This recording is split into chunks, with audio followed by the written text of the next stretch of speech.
ইউনুস কার কাছে? ইউনুস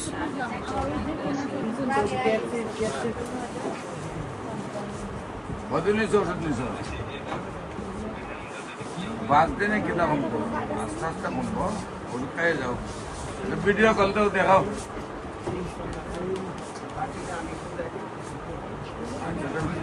ভিডিও করাইলে পরে দেখাই একটা মোবাইলে ভিডিও করে মোবাইল আর যে ওষুধ তো মাত্র 5 দিনে শিখিতে কমতো তোমার 5 দিনে ওষুধ নিয়মিত খাইয়ে যাও আর যদি বেশি অসুবিধা হয় এটার জন্য কোনো অসুবিধা হলে এটার জন্য এলোপ্যাথিক খাওয়া